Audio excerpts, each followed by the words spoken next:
Good morning, students. Today I am going to start the chapter Thermodynamics. In this chapter I am going to teach the topics like system and surrounding,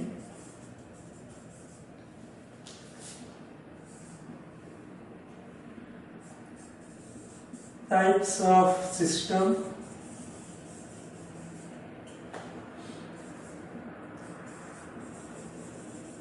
measurable properties,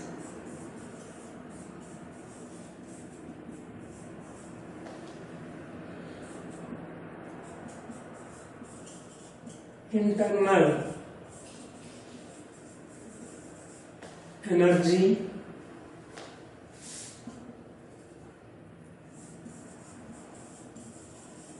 enthalpy,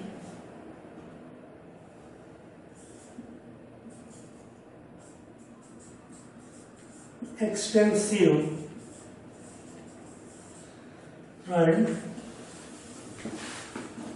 intensive. Now, this is what I am going to teach.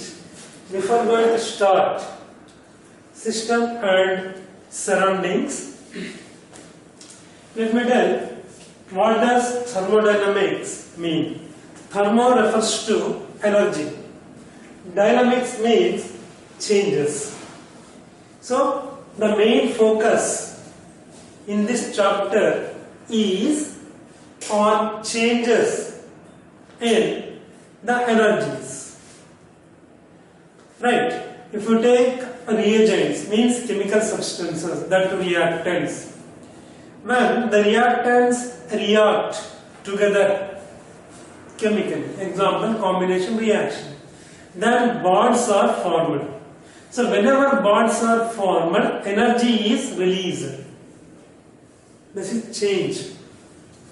Number 2, whenever decomposition reaction takes place, there will be single reactant in that reaction and it undergoes changes and divided into fragments. So whenever a single reactant is undergoing a change during decomposition reaction, energy is required, means energy is absorbed. So whenever bonds are formed, energy is released. Example, combination reaction. And whenever the reactant is undergoing changes to form the fragments, more than one product, then energy is required. Right? Next, third category. There are some reactions wherein the chemical energy is converted into electrical energy. Best example, galvanic cells.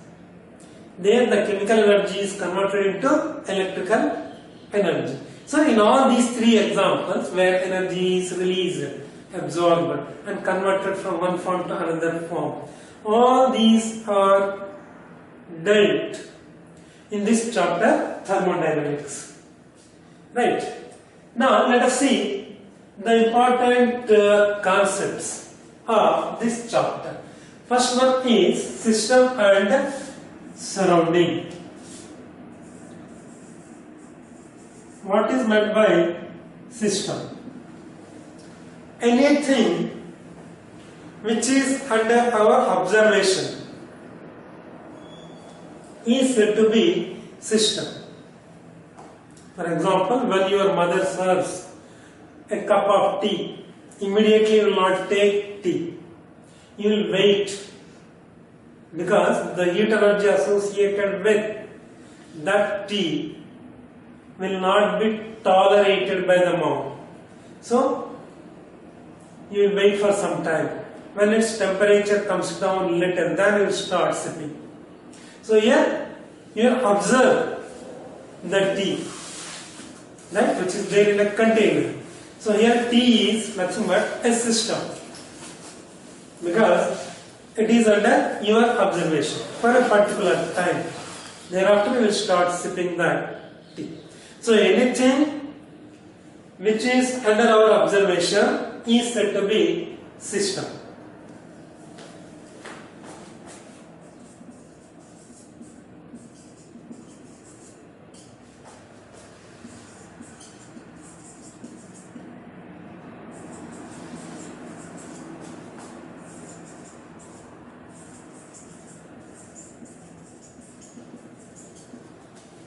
So example, hot tea. If we move towards the chemical reaction, we can take that chemical reaction as example. Imagine in one container I have taken silver nitrate solution. That container is a test tube. And in another container, we have taken sodium chloride solution.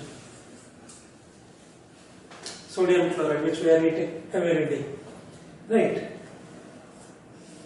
There are two test tubes. In one test tube, we have taken silver nitrate solution, and in another test tube, we have taken sodium chloride solution. When one drop of sodium chloride solution is added to silver nitrate or vice versa, reaction will take place. When we are adding one reagent, one reactant in aqueous form to the other reactant in the aqueous form only, then we will observe what is going to happen. Right? So here these two will react chemically in this way. Combination will be. As a result, we will get white precipitate of silver chloride and aqueous solution of sodium nitrate.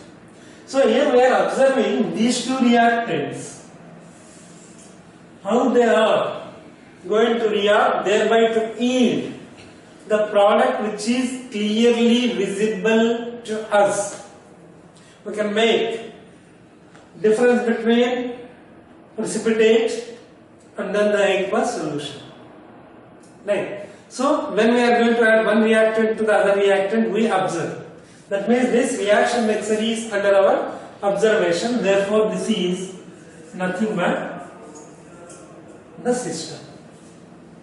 Right? According to first example, hot tea, which is there in the container, is nothing but a system. Now, we move to the other concept, that is surrounding. Surrounding means everything except system. Everything excluding system.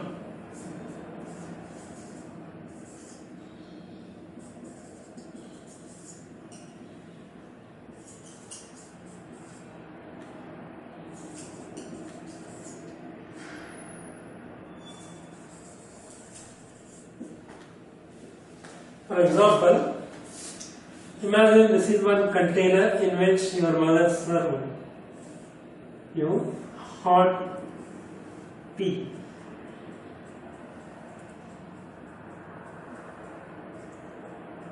Now whatever is there around this container,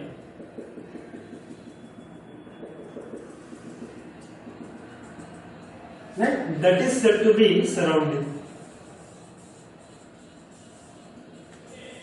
And we are observing this hot tea. So this is system.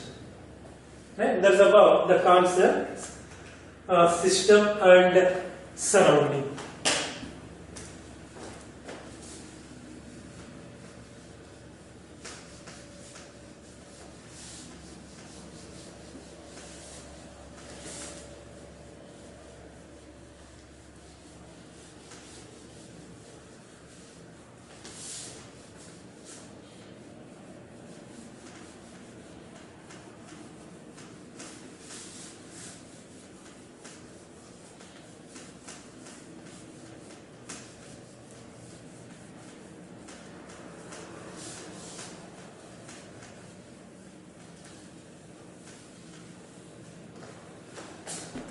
Okay, now we'll move to system and types.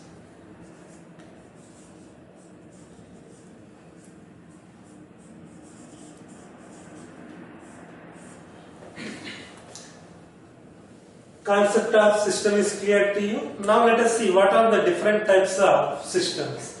There are three different types of systems. There are open system, number 2 closed system, number 3 isolated system. These are the three different types of systems. Now let us see the first type, open system. What is meant by open system? Here one thing need to remember. Classification of system is based on the transfer of energy and matter from the system into the surrounding or vice versa. Now based on that, let us see what is meant by open system first. As I gave you earlier an example, that is hot tea served in a cup. Imagine that cup is made up of steel. This is the container, right? Steel cup, and in this hot coffee or hot milk is served. So this is say hot milk or coffee or tea is served, and the container is opened. Since container is opened, therefore energy will enter into surrounding. At the same time, if you keep your palm very close to the mouth of the container containing hot liquid, right, for about half minute, then if you remove your palm, you can see the vapor collected on the palm. That means some mass of that system is moving into the surrounding. So that can be shown like this. This is mass of the matter.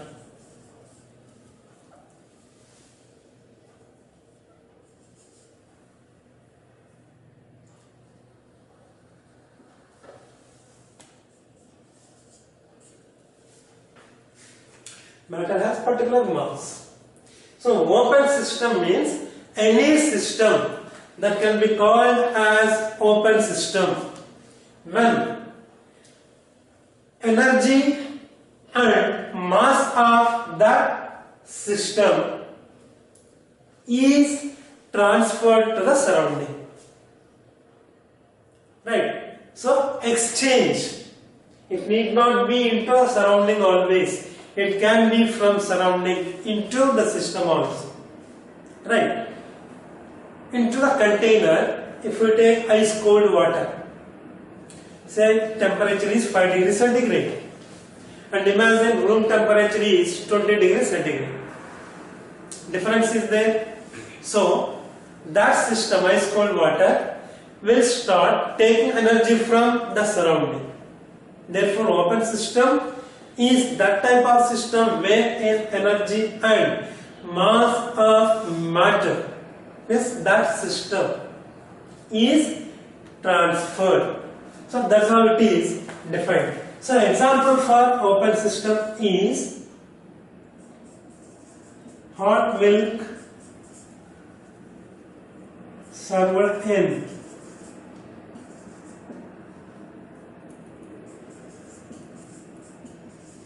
the steel cup. Here container of the cup is capable of conducting energy. That's why specifically here we need to write steel cup. Right? So steel is good conductor of heat energy. Fine, that's about open system. Now we'll move to closed system.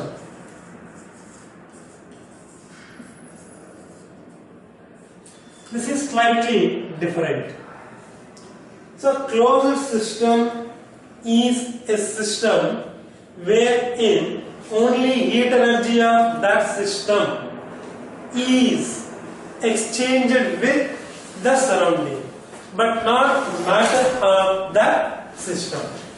Right? So here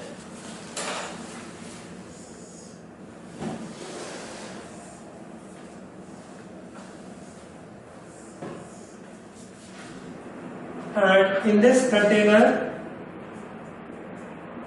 again we are taking hot liquid, say hot coffee,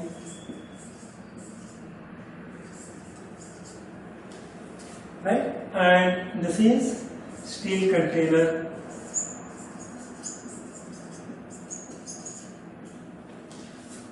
right, and then this container is closed completely, right. So this is closed container, closed container containing hot coffee. When the container is closed, then from that container energy can enter into the surrounding, because wall of the container is metal, it is steel, it conducts heat energy, right. From the container that heat energy enters into surrounding. And what about the matter? It cannot enter into the atmosphere. That's why I kept here cross mark. Right? In both the cases we can take steel container, or in first container it can be the steel container, steel cup, or it can be non-metallic cup also, right, or non-metallic cup, right. That's about second type, that is closed system. Now we'll move to the third type, that is isolated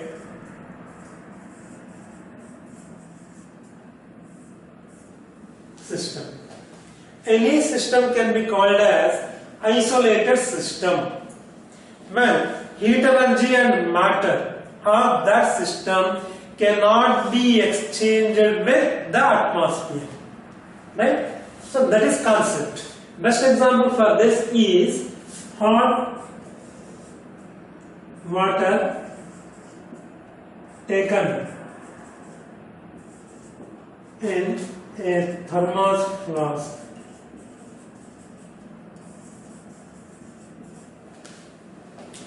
This is best example for this, right. In this case, heat energy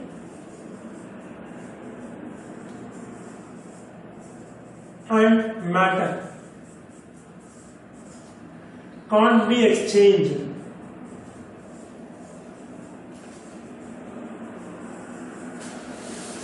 with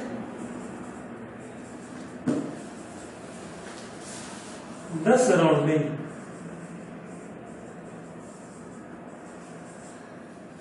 Or vice versa.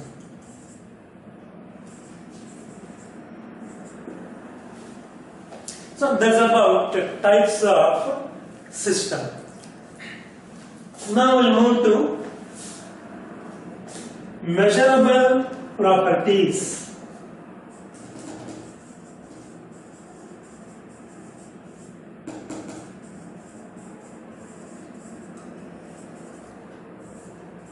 These measurable properties,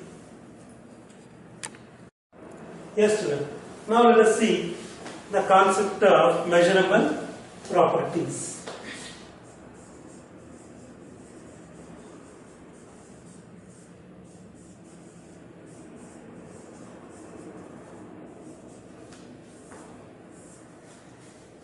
There are certain properties which we can measure. They are also called macroscopic properties. Example, pressure. Number 2, volume, right? Internal energy, enthalpy, and so on. Temperature. These we can measure, right? So example for these properties.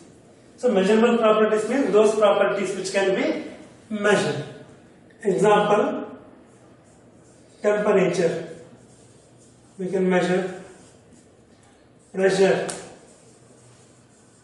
We can measure volume.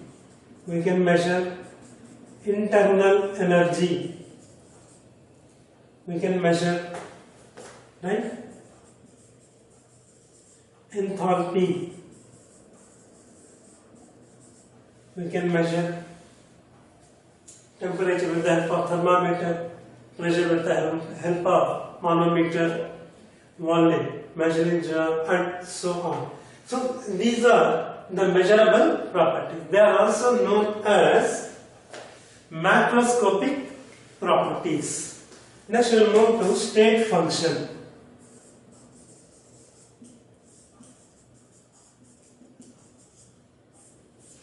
State function or state variables. Physical state of matter is known to us. Mainly 3 different physical states are there, and they depend on temperature, pressure, volume, and so on. And state functions means this refers to certain things like internal energy of the system, which is measurable, enthalpy of the system, measurable. So all these are known as state functions. Next is internal energy.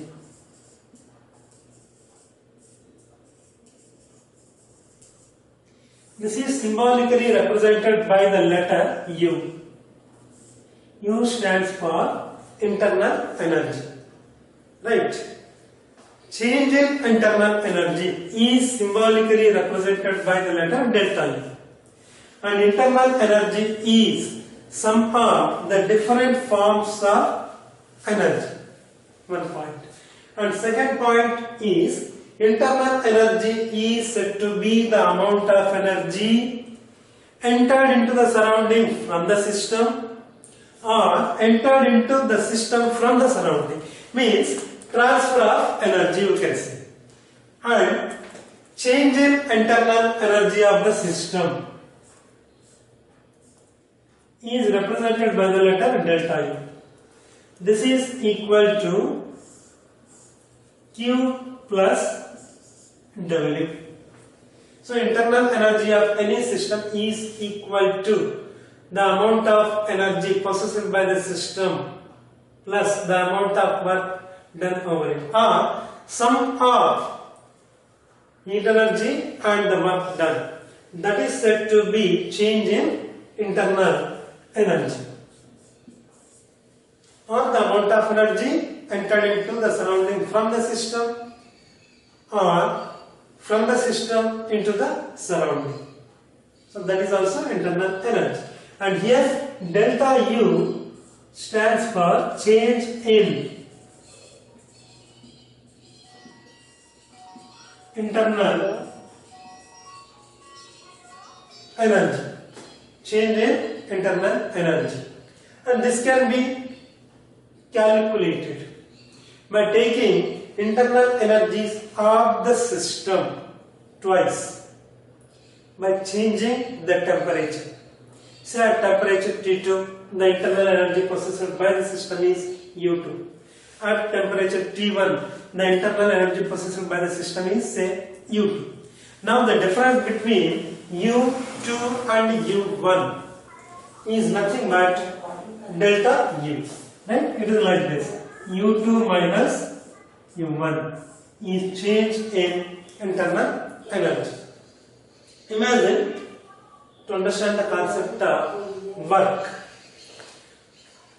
This you have already studied in lower class. Imagine cycle pump which has piston and cylinder.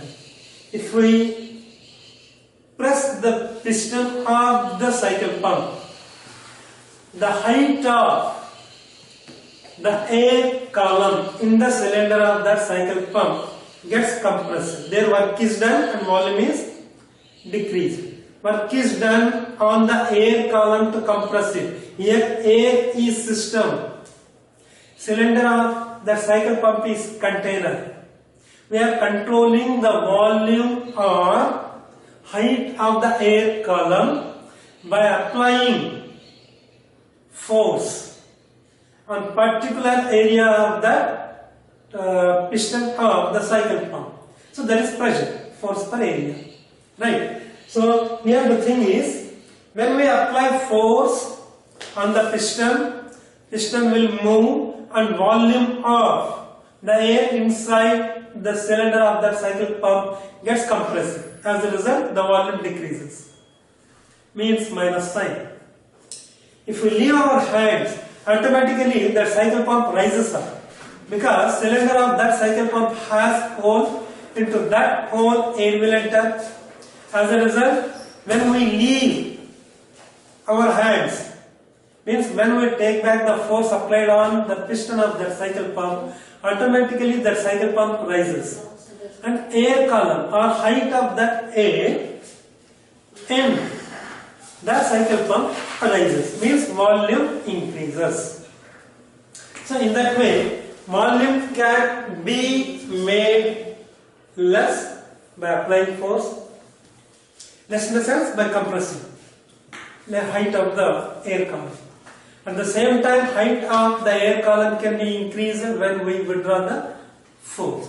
So based on that, W can be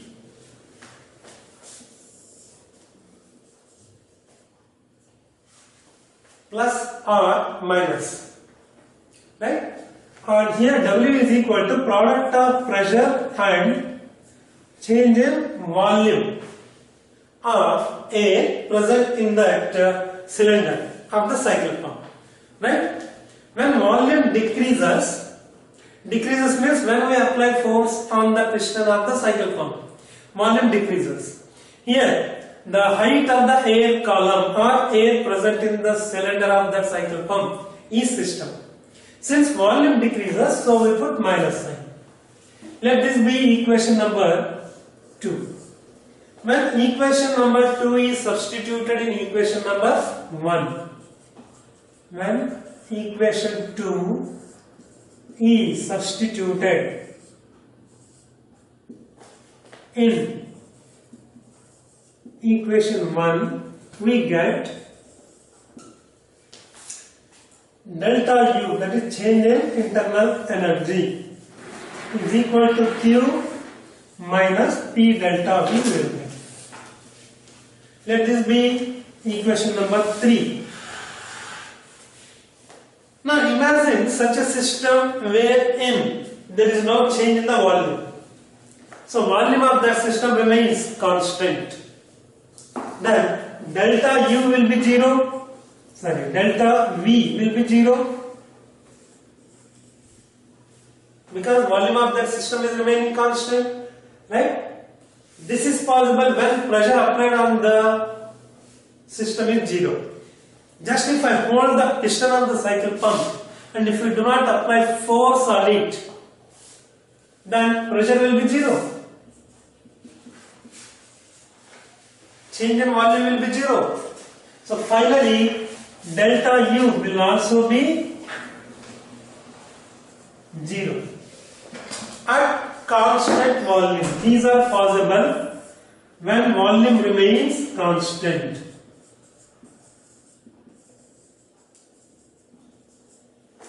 When volume remains positive, right? So delta V is equal to 0 when volume remains constant.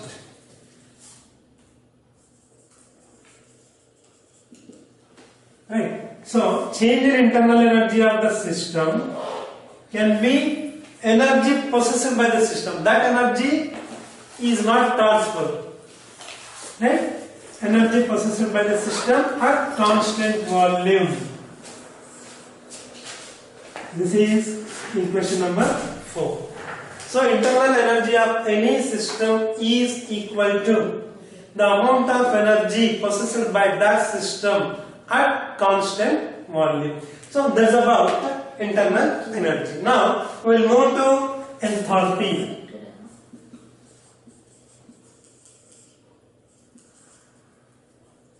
Enthalpy. This is symbolically represented by the letter H.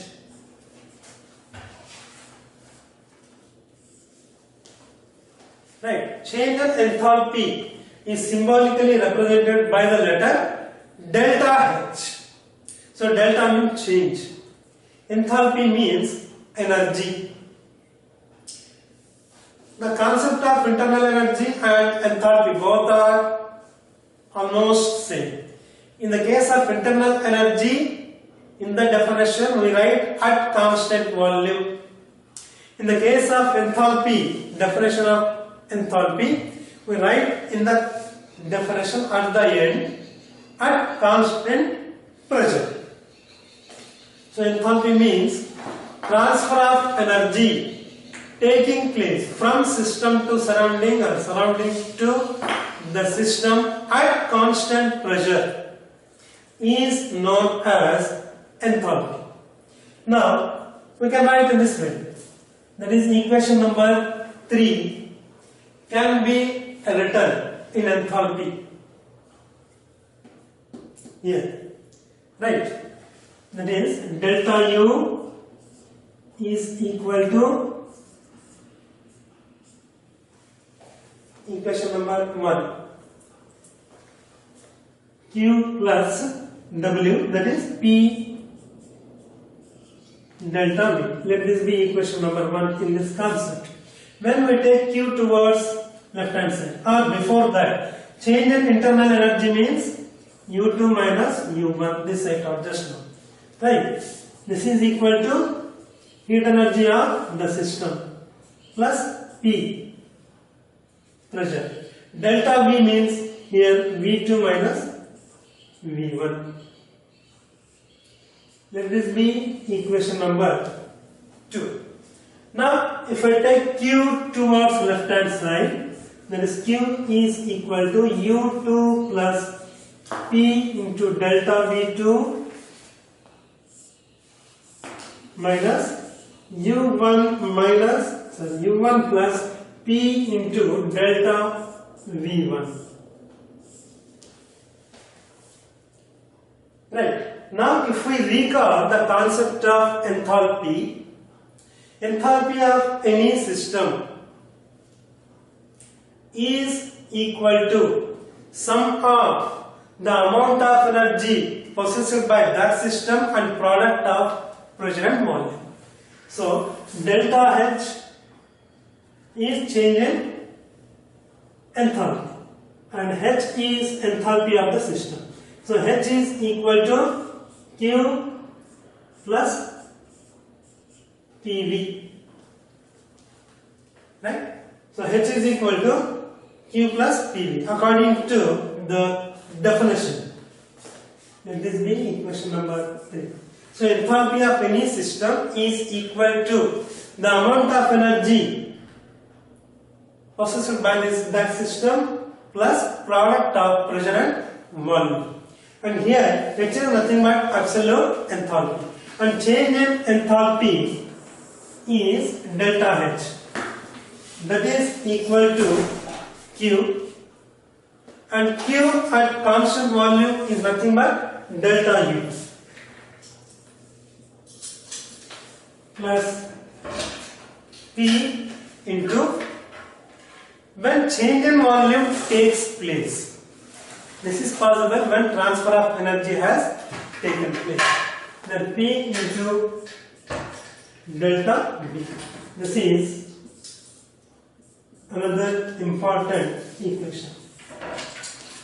Right? In this, equation number 4, equation number 1, equation number 2 and 3. These are very important, which you need to remember to work out the numericals. Children, and in next session we will see the other important expression and its derivative in connection to enthalpy. Thank you, children.